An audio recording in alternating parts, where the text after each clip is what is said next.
નમસ્કાર વિદ્યાર્થી મિત્રો, આજના આ વિડીયોમાં આપણે જોવાના છીએ ધોરણ 12 અર્થશાસ્ત્રનું પ્રકરણ 6નું બેરોજગારી જે પ્રકરણ છે તેનું સંપૂર્ણ સ્વાધ્યાય સોલ્યુશન આજના આ વિડીયોમાં જોવાના છીએ। તો ખાસ વિદ્યાર્થી મિત્રો આ વિડીયોને અંત સુધી જરૂરથી જુઓ। તો ચાલો વિદ્યાર્થી મિત્રો આજના આ વિડીયોની શરૂઆત કરીએ। તો વિદ્યાર્થી મિત્રો તમે જોઈ શકો છો, સૌપ્રથમ પ્રશ્ન નંબર 1 છે કે પ્રવર્તમાન વેતન દરે કામ કરવાની ઈચ્છા શક્તિ અને તૈયારી હોવા છતાં કામ ન મળે તે વ્યક્તિને બેરોજગાર કહેવામાં આવે છે। તો આવો સરળ પ્રશ્ન પૂછાય તો કોઈ પણ વિદ્યાર્થીને આવડી શકે છે કે જે વ્યક્તિ પાસે કામ ના હોય તો એ વ્યક્તિને શું કહેવાય, તો કે તેને બેરોજગાર કહેવામાં આવે છે। ફરજિયાત સ્વરૂપની બેરોજગારીને વિચાર કયા શ્રમના પુરવઠાના સંદર્ભમાં કરવામાં આવે છે, તો સક્રિય। ત્રીજો પ્રશ્ન છે બેરોજગારીના પ્રકારો નક્કી કરવા માટેના 4 માપદંડો કોણે રજૂ કર્યા છે, તો તેમાં શું જવાબ આવશે, તો કે એ રાજા કૃષ્ણ। આગળ પ્રશ્ન નંબર 4 છે અસરકારક માંગના અભાવે કયા પ્રકારની બેરોજગારી સર્જાય છે, તો ચક્રીય બેરોજગારી સર્જાય છે।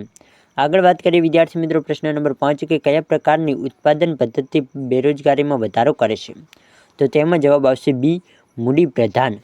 આગળ વાત કરીએ વિદ્યાર્થી મિત્રો પ્રશ્ન હવે મોટા છે, દરેક પ્રશ્નોના એક વાક્યમાં જવાબ આપવાના છે તે જોઈએ તે પહેલાં ખાસ વિદ્યાર્થી મિત્રો તમને જણાવી દઉં કે જો તમારે સંપૂર્ણ સ્વાધ્યાય સોલ્યુશનની PDF જોઈતી હોય એ પણ બિલકુલ ફ્રીમાં, તો તમે આ વિડીયોના ડિસ્ક્રિપ્શન બોક્સમાં લિંક આપેલી છે ત્યાંથી સંપૂર્ણ PDFને બિલકુલ ફ્રીમાં ડાઉનલોડ કરી શકો છો। તો અત્યારે જ તમે એ લિંક ઉપર ક્લિક કરીને સંપૂર્ણ PDFને જોઈ શકો છો।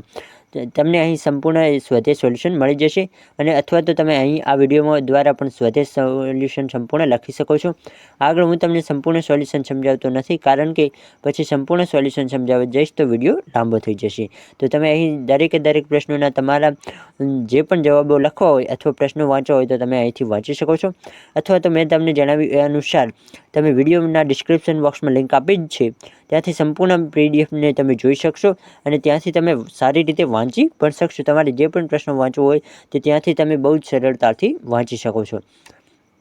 અહીં વિદ્યાર્થી મિત્રો દરેક પ્રશ્નનું સંપૂર્ણ સોલ્યુશન આપ્યા છે, એટલે ખાસ વિદ્યાર્થી મિત્રો તમને તમારી બોર્ડ પરીક્ષા હોય, તમારી બીજી કોઈ પણ પરીક્ષા હોય તો તમને આ પ્રશ્નો ખૂબ જ ઉપયોગી થતા હોય છે। તો ખાસ વિદ્યાર્થી મિત્રો તમારે દરેક પ્રશ્નને એકવાર જરૂરથી વાંચવાના।